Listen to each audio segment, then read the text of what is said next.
Yes, we are live now. Hello friends, this is Imanshi and welcome to Let's Learn. Hopefully आप सभी बढ़िया होंगे, मस्त होंगे, जबरदस्त होंगे. सभी को गुड इवनिंग, नमस्कार, राम राम, सत श्री अकाल, अस्सलाम वालेकुम. What you feel connected with. Start करेंगे, समझेंगे. आज पेपर 1 और पेपर 2 दोनों हो चुके हैं. आपका सीटेट का एग्जाम अगस्त वाला, और इसकी आंसर की हम कहें मोस्ट एक्यूरेट जो है चाइल्ड डेवलपमेंट एंड पेडागोजी को हम डिस्कस करेंगे. पहले मैंने सोचा था पूरा पेपर डिस्कस कर लेते हैं, और ऑलमोस्ट 4 सब्जेक्ट में कर भी चुकी थी सॉल्व. फिर मुझे लगा कि हिंदी इंग्लिश किसी ने लैंग्वेज 1 ली हुई है, किसी ने 2 ली हुई है, किसी ने कुछ और लिया हुआ है, और पैसेज में क्या होता है थोड़ा रहता ही है कि मतलब अगर वो क्या आंसर चूज करते हैं. ऐसा कई बार पेडागोजी के भी कुछ क्वेश्चन में होता है, बट उसकी संभावना कम होती है.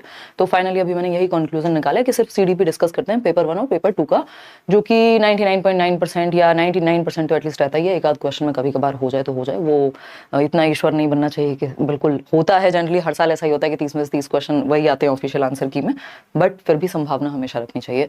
चलिए स्टार्ट करते हैं, समझते हैं. और ये 30 क्वेश्चंस फटाफट से. पेपर अगर हम देखें, आज का जो पेपर है हम उसको एक कहेंगे मॉडरेट पेपर है. जनरली वैसे अगर हम देखें, जब भी बात होती है मेरी आपसे, तो मैं यही कहती हूँ कि पेपर एक हिसाब से ही बनाया जाता है, जिसमें कुछ क्वेश्चंस मॉडरेट रहेंगे, जिसमें कुछ क्वेश्चंस जो हैं आपके इजी रहेंगे, कुछ क्वेश्चंस डिफिकल्ट भी रहेंगे.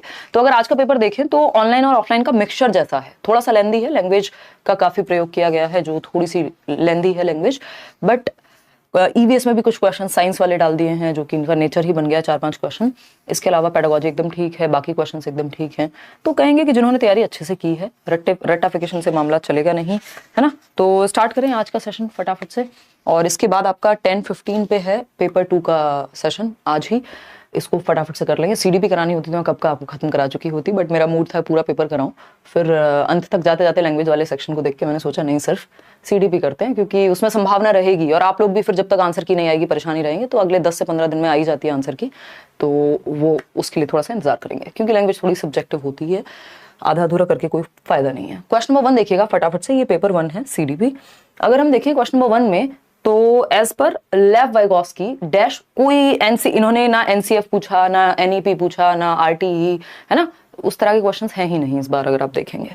तो अगर हम देखें as per Lev Vygotsky dash plays a significant role in development of conceptual abilities, तो हमें पता है कि स्टैंडर्डाइज्ड करिकुलम को ये कभी नहीं मानेंगे. पीयर कोलैबोरेशन, देखो यहाँ सोशल आइसोलेशन लिखा था, जिसने रट्टे लगाए होंगे उसने ये फटाक से लगा दिया होगा. सोशल इंटरेक्शन लिखा होता तो आंसर सही था, बट आइसोलेशन का मतलब हो गया समाज से अलग कर दो बच्चे को, जो कि गलत है. तो पीयर कोलैबोरेशन, जहां बच्चा समाज में सीखेगा, ग्रुप में सीखेगा. टेंजिबल रिवॉर्ड और पनिशमेंट की बात करते ही नहीं है ना वाइगोस्की ना पियाजे. ये अगर आपने सारे सेशंस अटेंड किए किसके, जो क्वेश्चन की सीरीज थी या फिर चैप्टर वाइज या मैराथन भी देखिए, तो दिक्कत आपको नहीं हुई होगी. देखिएगा लेकिन एक बात याद रखिएगा, अभी ना थिंकिंग बेस्ड है पेपर पहले से ज्यादा, कि आपको दिमाग लगाना पड़ेगा, है ना, पढ़ते समय. देखिएगा, 4-year-old Aparna says that a button is alive. 4 साल की बच्ची अपर्णा कहती है भाई बटन जिंदा है. क्या है ये? एनिमिस्टिक थिंकिंग शो कर रही है बच्ची, ठीक है ना. क्या है ये? सजीववाद या जीववादी चिंतन है. C option is the right answer. उसमें भी सी था जो फर्स्ट वाला था. आगे बढ़ेंगे, थर्ड क्वेश्चन देखिए. वाइगोस्की से एक और क्वेश्चन. लेव वाइगोस्कीज थियरी इनर स्पीच के बारे में क्या कहती है? उधर लिखा हुआ है आंतरिक वाक. तो अगर हम देखें, is a way for children to regulate their own thinking. देखिए, अगर ये inner speech, silent inner speech की बात कर रहा होता तो फिर ऑप्शन हमें उस तरह से दे दिया जाता, लेकिन इसमें ऑप्शंस उस तरह से हैं ही नहीं कि साइलेंट इनर स्पीच की बात हो रही हो. ये बात प्राइवेट स्पीच की ही हो रही है, जिससे आप रेगुलेट कर पा रहे हैं अपने थॉट को. ऐसा बच्चा करता है. एकदम आसान सवाल है, रिपीटेड है. अगर मैं कहूं कॉग्निटिव इमेच्योरिटी नहीं है, मेच्योरिटी अगर उस केस में हो जाता अगर साइलेंट इनर स्पीच पूछा होता. खैर, इसका ऑप्शन ए सही है. बच्चों के लिए अपनी सोच को नियंत्रित करने का एक तरीका है. फोर्थ क्वेश्चन देखिएगा. हार्वर्ड गार्डनर के अनुसार एक फिलोसोफर में कौन सी बुद्धि होती है? ये पता नहीं कितनी बार हमने डिस्कस किया है. इंट्रापर्सनल इंटेलिजेंस होती है फिलोसोफर्स में, और स्पेशल इंटेलिजेंस होती है किसमें? आपके स्कल्पचर यानी मूर्तिकार में, क्योंकि मूर्ति के लिए आपको दिशाओं का ज्ञान जरूरी है, ठीक है ना. तो सिंपल बात. आगे बढ़ेंगे नेक्स्ट क्वेश्चन पे. नेक्स्ट क्वेश्चन क्या है फटाफट से देखेंगे. Question number 5. ये क्या कहता है भाई? ये कहता है which of the following is an example of internal attribution for failure. यानी आप असफलता के लिए आंतरिक आरोपण का एक उदाहरण, यानी बच्चा खुद पे, इंटरनल फैक्टर्स, बाहर नहीं. तो असफलता के लिए जब आप कहें कि मेरे फ्रेंड्स ने डिस्ट्रैक्ट कर दिया, तो ये आउटर है यानी एक्सटर्नल है. आपको इंटरनल ढूंढना है. लो ग्रेड आया है क्योंकि टफ था पेपर, ये सब बहानेबाजी. एक्सटर्नल हो गया. इंटरनल क्या है? I failed the test because I didn't study enough. भाई मैंने उतनी पढ़ाई नहीं की थी पर्याप्त जितनी करनी चाहिए थी, इसलिए फेल हो गया. ये क्या? आंतरिक है ये कारण, बाकी सारे बाह्य कारक हैं. चलिएगा, खैर क्वेश्चन नंबर 6 पर चलते हैं. क्वेश्चन नंबर 6 क्या कहता है? Which of the following is an example of a question that requires students to reflect on their own thinking. यानी एक ऐसे प्रश्न का उदाहरण है जिसमें विद्यार्थी को अपनी सोच पर विचार की आवश्यकता है। तो अगर हम बात करें तो how has your thinking about the use of verbs change since the beginning of the class, यानी कक्षा की शुरुआत से क्रियाओं के उपयोग के बारे में आपकी समझ पहले से कैसे बदली है। तो इसमें बच्चा जो है सोचेगा एक बार को, है ना, अपने ही थॉट पे। What is the relationship between nouns and verbs in a sentence, इसमें कुछ हद तक ऐसा नहीं है कि बच्चा अपनी ही थिंकिंग पे रिफ्लेक्ट करे। तो एक के साथ मैं यहां जाना ज्यादा पसंद करूंगी। आगे बढ़ेंगे क्वेश्चन नंबर 7 पर। ये क्या कहता है, देखिए असर्शन और रीजनिंग के 4 से 5 क्वेश्चन है, 4 क्वेश्चन आई थिंक हैं ही 30 में से। अगर हम बात करें तो ये कहते हैं एक असर्शन जो ऑनलाइन में भी आना शुरू हुआ था ऑनलाइन से, अभिकथन और कारण। अभिकथन क्या है, at a very early age girls in most cultures across the world choose dolls as toys while boys prefer to play with the cars। बहुत कम उम्र में दुनिया भर में अधिकांश संस्कृतियों में लड़कियां गुड़ियों के खिलौनों के रूप में चुनती हैं, जबकि लड़के कारों के साथ खेलना पसंद करते हैं। ये किसकी वजह से है, इसका रीजन कुछ और है, कल्चर है ना। तो दोनों के साथ हम क्या कहेंगे, both A and R false. क्यों, क्योंकि दूसरा कहता है कि children organise information about what is considered appropriate for a boy और गर्ल। ये कुछ हद तक बात सही है, लेकिन उस तरह का फिर हमें ऑप्शन भी मिलता हुआ नजर नहीं आ रहा कि आर जो है सही हो सकता है, but not the correct explanation. वो सारी बातें यहां बन नहीं रही हैं, ठीक है ना। तो हम यहां पे 1 मिनट, मैंने मार्क भी किया हुआ था, 1 मिनट रुकना भाई, 1 मिनट रुकना। क्योंकि होता क्या है कि प्रेजेंस ऑफ माइंड की जो बात है, क्वेश्चन नंबर है ये 7, ठीक है। Both A and R are true, नहीं दोनों तो सही हो ही नहीं सकते ना। तो आर का तो ऑप्शन ही नहीं है कि आर सही है, ऐसा कोई ऑप्शन नहीं दिया गया। कुछ हद तक आर सही था अगर यहां देखा जाता है, बट उतना टेक्निकलिटी में जाने की जरूरत नहीं है। तो हम फॉल्स के साथ जाएंगे यहाँ पे, क्योंकि यही अप्रोप्रिएट ऑप्शन बनता है। जबकि सेकंड अगर देखा जाए कुछ हद तक बात सही है, लेकिन ऐसा कोई ऑप्शन हमारे पास नहीं है, तो हमारे लिए आसान हो जाता है कि हम बी को चूज करें कि दोनों ही बातें गलत हैं। ठीक है, इसमें कोई डाउट नहीं है, यही आएगा आंसर। आगे बढ़ेंगे क्वेश्चन नंबर 8। क्वेश्चन नंबर 8 वो इतना समझ लिया है कि 4 चीजें एक्स्ट्रा दिमाग में आती हैं, उसकी वजह से देखिएगा मैं सारी प्रोबेबिलिटीज आपको बता के चल रही हूँ। क्वेश्चन नंबर 8 देखिएगा, following statements and choose correct option. इसमें भी एक कथन है और इसका कारण है। कथन क्या है, interaction with more knowledgeable others such as teachers, MKO के साथ इंटरेक्शन जो है वो necessary support and guidance provide करता है। सही बात है, बिल्कुल ट्रू है। सोशल इंटरेक्शन एक की कंपोनेंट है, दोनों बातें सही हैं, ठीक है ना। तो both A and R are true and R is the correct explanation. C option सही हो गया कहां पर, आपके 8th क्वेश्चन पे। क्वेश्चन नंबर 9 देखिएगा, वाइगॉस्की से पता नहीं कितने क्वेश्चंस हैं, वाइगॉस्की से पता नहीं कितने क्वेश्चन, मतलब मुझे लग रहा है 5-6 क्वेश्चन वाइगॉस्की से ही हैं पूरे पेपर में। अकॉर्डिंग टू वाइगॉस्की के अनुसार क्या है, language development facilitates cognitive development. एकदम आसान, भाषा विकास संज्ञानात्मक विकास को सुगम बनाता है। सोसाइटी, कल्चर, लैंग्वेज, ये 3 चीजें हैं जो कॉग्निटिव डेवलपमेंट में वाइगॉस्की के अनुसार सबसे महत्वपूर्ण रोल प्ले करती हैं। वही लिखा हुआ है ना। ऐसा नहीं आएगा कि social factors influence language development but not cognitive development, ऐसा नहीं है। कॉग्निटिव डेवलपमेंट जो है वो लैंग्वेज को, ये तो प्याजे एक तरह से कह सकते हैं, वाइगॉस्की ऐसा नहीं कहते। वाइगॉस्की कह रहे हैं जिस लैंग्वेज की वजह से हम अपने कॉग्निटिव डेवलपमेंट को कर पा रहे हैं। ठीक, तो ये भी बनता नहीं है कि advance independent of each other. Independent of each other ऐसा नहीं है, शुरुआत में इंटरडिपेंडेंट होते हैं, बाद में, मतलब शुरुआत में इंडिपेंडेंट होते हैं, बाद में जाके मर्ज हो जाते हैं। तो डी के साथ मत चले जाइएगा, ये सही नहीं बनेगा। क्वेश्चन नंबर 10 देखिएगा, ये बंद हो गया आपका सामने, देखिएगा एक बार क्वेश्चन नंबर 10, 1 मिनट रुकिएगा। क्वेश्चन नंबर 10 क्या कहता है, at which level of Lawrence Kohlberg's moral development या मॉरल रीजनिंग क्या है, do children typically believe that people should live up to the expectations of society and behave in good ways. देखिए society के अनुसार चलना, ये क्या है, कन्वेंशनल लेवल है, जब आप परंपराओं के आधार पर चल रहे हैं। डी ऑप्शन आसान क्वेश्चन है, इसमें ना आपसे स्टेज पूछी ना कोई और टेंशन आपको ऐसा सच है। क्वेश्चन नंबर 11 देखिएगा, ये क्या कहता है भाई, प्रॉब्लम सॉल्विंग की बात हो रही है, बच्चे को एक्टिव रखना है, ऐसे कई सारे सवाल हैं। अगर देखा जाए तो कुछ हद तक आसान भी कहेंगे, लेकिन जिनको पढ़ के समझने की आदत है उनके लिए ही आसान लगेगा। Which of the following is an effective method to enhance problem solving skills? समस्या समाधान के लिए सबसे अच्छा तरीका, बच्चों को अपॉर्चुनिटी दो, ब्रेनस्टॉर्म कराओ बैठ करके ग्रुप में, और इंट्यूटिव गैस यानी सहज अनुमान लगाने के मौके उनको मिलने चाहिए। ठीक है, बात सही है। ठीक है, यहाँ पे डिस्करेज करेंगे, एनकरेज करेंगे, अवॉइड करें कॉन्फ्लिक्ट, तो फिर प्रॉब्लम आएगी नहीं, ऐसा तो हो नहीं सकता है ना। रेडीमेड सॉल्यूशन दे देंगे, नहीं, बच्चे को एक्टिव रखेंगे, जो कि ए ऑप्शन में है। क्वेश्चन नंबर 12 देखिएगा, एक्सपीरियंशियल लर्निंग क्या कहती है, एक्सपीरियंशियल लर्निंग क्या कहती है, ये पूछा है क्वेश्चन नंबर 12 में। हल्का सा इसको जूम इन करेंगे, देखिएगा अगर हम बात करें, जूम आउट, देखिए एक्सपीरियंशियल लर्निंग यानी अनुभवात्मक अधिगम, यानी अनुभव के आधार पर बच्चा एक्टिव होगा। प्रोडक्ट नहीं हो सकता, प्रोसेस होगी इस सिचुएशन में लर्निंग, ठीक है ना। Control of teacher on the learning नहीं, रोल ऑफ रीइंफोर्समेंट नहीं, इंपॉर्टेंस ऑफ क्रिटिकल रिफ्लेक्शन, बच्चे का दिमाग एक्टिव होगा, बच्चे के अनुभव महत्वपूर्ण है, एक्सपीरियंशियल लर्निंग है। ये जरूरी नहीं आपने अलग से थ्योरी पढ़ी हो कोल्ब की, कोई जरूरत नहीं है उसकी, बेसिक अंडरस्टैंडिंग लगानी है कि बच्चे को एक्टिव रखेंगे हम यहाँ। ठीक, आगे बढ़ेंगे क्वेश्चन नंबर 13 पर। 13 क्या है भाई, read the following statement and choose the correct option A. Again assertion और रीजनिंग। असर्शन क्या है, teacher should create a meaningful environment which seeks active participation and engagement, बच्चे एक्टिव होने चाहिए, ऐसा एनवायरमेंट बने, ठीक है ना। तो शिक्षकों को सार्थक वातावरण बनाना चाहिए जिसमें सभी बच्चों को सक्रिय भागीदारी और संलग्नता हो। बात तो ठीक है, ट्रू है, टेंशन ना लो। यूट्यूब से जो मैच किया ना आंसर की, किसी के 94 आ रहे हैं, कुछ आ रहे हैं, इंतजार कर लो, बढ़ेंगे वो नंबर, ज्यादातर संभावना ऐसी ही होती है ना। और रुक जाओ 10 से 15 दिन, इतने मन करे तो अपनी तसल्ली के लिए इधर उधर से जहां से मन कर रहा है कर लो। लेकिन हाँ, सीडीपी में या आपको बहुत ट्रस्टेड कोई टीचर मिल रहा है तो उस चीज को आप एक बार देखो। एग्जैक्ट आइडिया लगाना अभी पॉसिबल नहीं, क्योंकि पैसेज में तो गलती होनी ही होनी है। ठीक, चाहे वो 4 नंबर की हो 2 नंबर की हो। All children are intrinsically motivated to learn and are capable of learning, यानी सभी बच्चे आंतरिक रूप से सीखने के लिए अभिप्रेरित होते हैं, ये तो हम मानते हैं। C option is the right answer. भाई ये आपकी चाइल्ड सेंटर्ड एजुकेशन मानती है, बच्चा क्यूरियस है, क्रिएटिव है। क्वेश्चन नंबर 14 देखिएगा, which of the following process does not contribute to the course of learning, यानी निम्नलिखित में से कौन सी प्रक्रिया अधिगम के दौरान योगदान नहीं देती। तो ये हमें पता है कॉन्टेक्चुअलाइजेशन पॉजिटिव बात है, लेकिन ये नेगेटिव है कि गैर प्रासंगिककरण या गैर संदर्भीकरण, डीकॉन्टेक्चुअलाइजेशन एकदम नेगेटिव है कि जिस कॉन्टेक्स्ट में समझाया जा रहा है उससे हटा दो बच्चे को। ठीक, ऑर्गेनाइजेशन, कैटेगराइजेशन, ये सब हेल्पफुल होते हैं, तो A option is the right answer. Question number 15 देखिएगा इसी बात पे। क्वेश्चन नंबर 15 क्या कहता है, which of the following is a gross motor skill. ये भी एग्जांपल हमने बहुत बार डिस्कस किया है, जो सेम पूछा है, स्थूल गतिक कौशल, बड़ी मांसपेशियों का इस्तेमाल, जीएफ से याद कराया था, ग्रॉस और फाइन मोटर स्किल्स। ठीक है, निटिंग में आपकी फाइन मोटर स्किल्स हैं, क्योंकि आप कढ़ाई बुनाई कटाई इन सब में फाइन मोटर। स्विमिंग में ये कई लोगों को कंफ्यूजन रहता है कि क्योंकि आंखों का भी इस्तेमाल होता है तैरने में, लेकिन हमें पता है कि बिना हमारे आर्म्स के, यानी हमारी बाहों और पैरों के, यानी हमारी टांगों के इस्तेमाल के बिना काम चलेगा नहीं, स्विमिंग नहीं कर पाएंगे। तो मुख्य रूप से ग्रॉस मोटर स्किल का उदाहरण होती है स्विमिंग।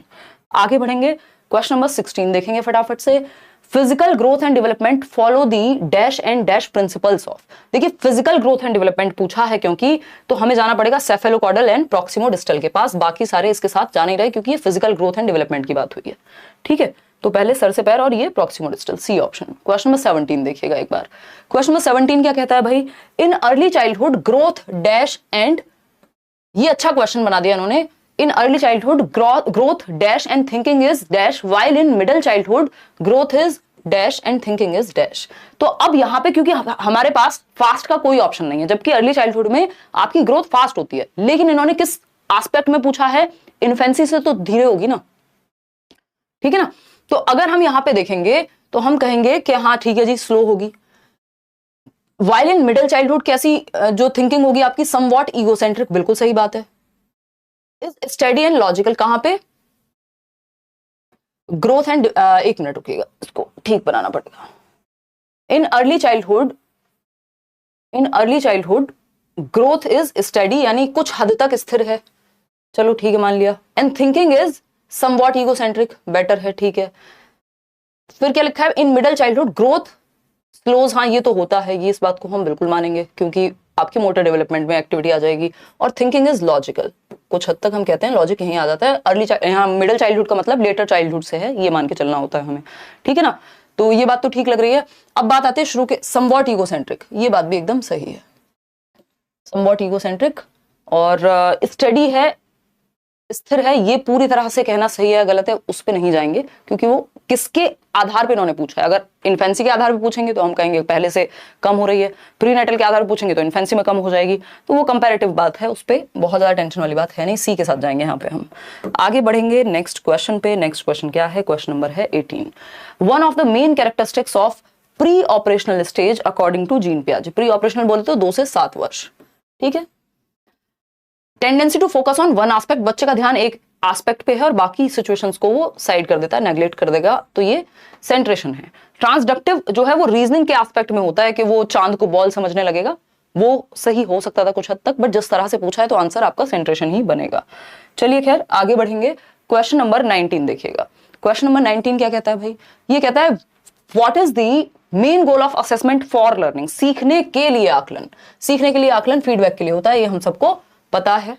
कंपेयर करने के लिए नहीं होता, ये कोई सबमेटिव असेसमेंट नहीं है और उसमें भी कंपैरिजन नहीं होना चाहिए। आइडेंटिफाई स्लो लर्नर नहीं, ठप्पा नहीं लगाना। इवेल्युएट किसको ग्रेड दें नहीं। To provide feedback to students that can be used to improve their learning. तो असेसमेंट फॉर लर्निंग, फीडबैक के लिए, जजमेंट के लिए, असेसमेंट ऑफ लर्निंग हो जाएगा। क्वेश्चन नंबर 20 देखिएगा, ये कहता है at which age can children engage in word play and like jokes and riddles that involve a play on words। मतलब किस आयु में बच्चे शब्दों के खेल में शामिल हो सकते हैं और ऐसे चुटकुले पहेलियों को पसंद करते हैं। ये शुरुआत हो जाती है आपकी 3 साल की उम्र से ही, लेकिन क्योंकि इन्होंने रिडल पजल सब लगा दिया है ना, तो कहानी यहाँ 7 साल ही बनेगी, जो सही उत्तर बनेगा आपका 7 years। आगे बढ़ेंगे नेक्स्ट क्वेश्चन पे। क्वेश्चन नंबर है 21। क्वेश्चन नंबर 21 है, कैरल ग्लिगन क्रिटिक्ड कोहलबर्ग्स थियरी। कैरल ग्लिगन ने कोहलबर्ग की थ्योरी को किस आधार पर क्रिटिसाइज किया? तो फेमिनिस्टिक पर्सपेक्टिव से, कि इन्होंने फीमेल्स के एस्पेक्ट को देखा ही नहीं। Otherwise research method, cognitive perspective, ये सब कहानियां डिफरेंट हैं। C option. आगे बढ़ेंगे क्वेश्चन नंबर 22 देखिएगा, while dash agencies of socialisation are predominantly important in infancy. तो प्राइमरी या फैमिली हो जाएगी यहाँ पे, ठीक। और अर्ली चाइल्डहुड में बच्चा घर से बाहर ग्रुप्स में खेलना शुरू करेगा, ये सेकेंडरी हो जाएगा। C option is the right answer over here. आगे बढ़ेंगे नेक्स्ट क्वेश्चन पे, यानी प्राथमिक और माध्यमिक। क्वेश्चन नंबर 23 देखिएगा, ये भी क्वेश्चन अच्छा क्वेश्चन है। जब भी हम डिसलेक्सिया वगैरह पढ़ते हैं तो हम ये बात डिस्कस भी करते हैं कि इनकी न्यूरोलॉजिकल वायरिंग डिफरेंट होती है। किसकी? डिस्ग्राफिया वाले बच्चों की, डिसलेक्सिया वाले बच्चों की। ऐसा नहीं है दिमाग कम है, बट ब्रेन में वायरिंग डिफरेंट है, न्यूरोलॉजिकल प्रोसेसिंग डिफरेंट होती है। इनका ए और आपके ए में अंतर हो सकता है, क्योंकि इनका ब्रेन ऐसे ही प्रोसेस करता है किसी शब्द को, ठीक। फिर वो लिखेंगे भी गलत। तो dysgraphia is a neurological disorder characterised by trouble in forming letters and shapes. एक तंत्रिकीय विकार है जिसकी विशेषता अक्षरों और आकार को बनाने में कठिनाई से है। लिखने में समस्या होती है ना, सिंपल बात है। इंपल्सिव बिहेवियर, ये एडीएचडी की बात तो हो नहीं रही है। स्पीच डिसऑर्डर, कोई डिसप्रेक्सिया अफेजिया की बात तो हो नहीं रही है, ठीक। तो D option is the right answer. Locomotor है नहीं, लोकोमोटर में चलने फिरने में दिक्कत होती है। क्वेश्चन नंबर 24 देखिएगा, the approach to educating gifted children. ये अच्छा क्वेश्चन है। Gifted children which moves them through curriculum at an unusually rapid pace, यानी प्रतिभावान बच्चों को शिक्षित करने का उपागम जो उन्हें असामान्य रूप से तीव्र गति से पाठ्यचर्या के माध्यम से आगे बढ़ाता है। अब ये एनरिचमेंट करिकुलम में ही होता है। हम कहते हैं कि गिफ्टेड बच्चे के लिए एनरिच्ड करिकुलम की बात हो, जिसमें मल्टीपल वेज हो, थोड़ा सा उसको चैलेंजिंग चीजें मिले, लेकिन उस एनरिचमेंट प्रोग्राम में से भी इन्होंने क्या निकाला है कि बच्चा फास्ट पेस पे सीखे यूजुअल से ज्यादा, तो इसको एक्सीलरेशन कहते हैं, ठीक है ना। ये है एनरिचमेंट प्रोग्राम से ही जुड़ा हुआ।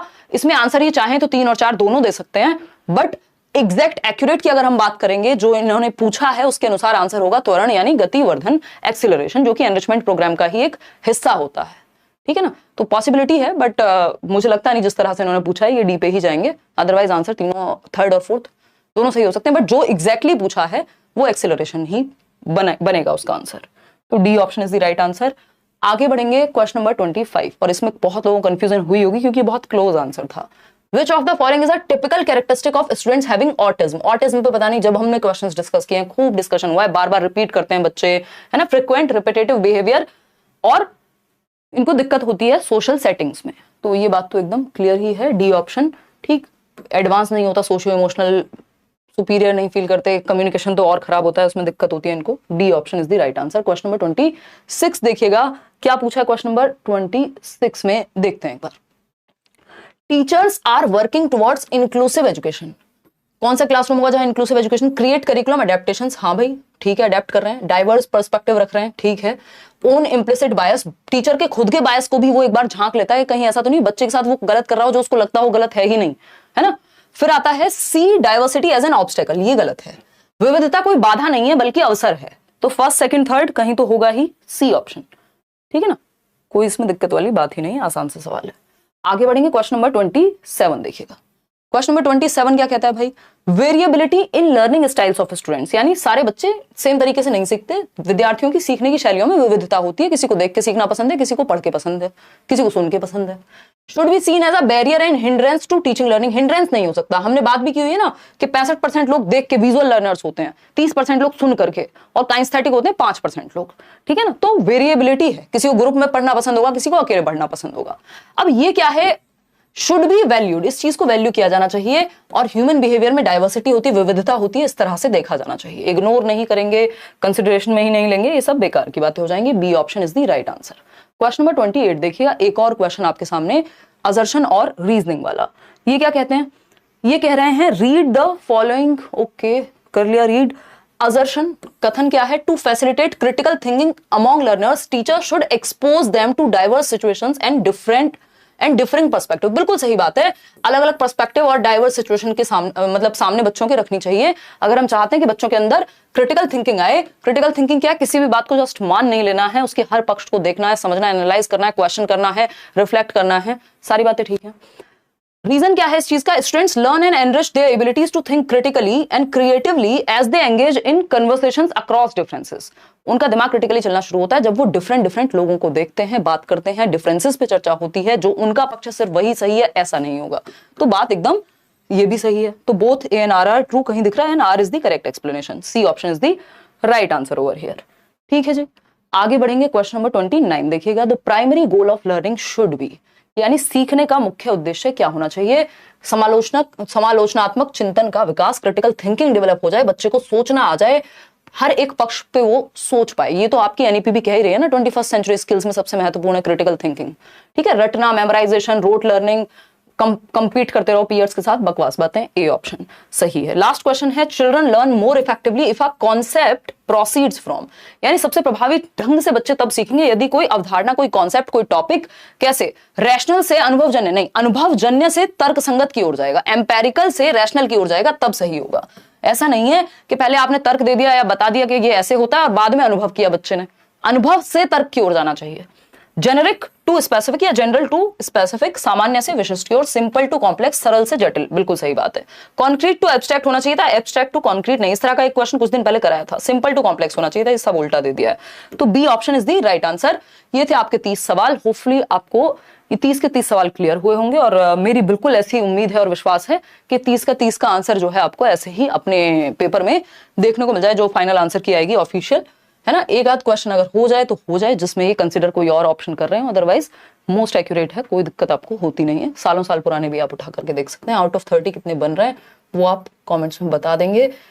इसके अलावा देखो, कुछ क्वेश्चंस ऐसे नहीं है कि आपको डायरेक्ट परोस दिए गए हैं, थोड़ा आपको कॉन्सेप्ट से सोचना पड़ा है, इस तरह के क्वेश्चंस दिए हैं उन्होंने। कुछ क्वेश्चंस हैं जो एज इट इज भी हैं। तो चलिए खैर आज के लिए इतना ही रखेंगे। नेक्स्ट मैथमेटिक्स का शायद कल उधर से हो सकता है आपके साथ डिस्कस भी करें, पेपर 1 पेपर 2। बाकी अभी मैंने ये डिसाइड किया है, नहीं तो मेरा प्लान था कि पहले पूरा पेपर ही मैं कराऊंगी आपके साथ। अब पेपर 2 के लिए मिलेंगे 10:15 बजे, सीडीपी डिस्कस करेंगे। आपको कोई डाउट हो, ये पेपर आपको टेलीग्राम पे भी मिल जाएगा। धन्यवाद। बहुत ज्यादा अभी परेशान होने से या बहुत ज्यादा खुश होने से भी अभी कोई वो नहीं, अब आगे के लिए सोचना है। पेपर आपका आज खत्म हो चुका है। Thank you so much. कल मिलते हैं। लाइक शेयर सब्सक्राइब आप करके कमेंट्स में जो भी आपका विचार हो वो आप बता सकते हैं। धन्यवाद। कल नहीं, मतलब अभी 10:15 बजे मिलेंगे।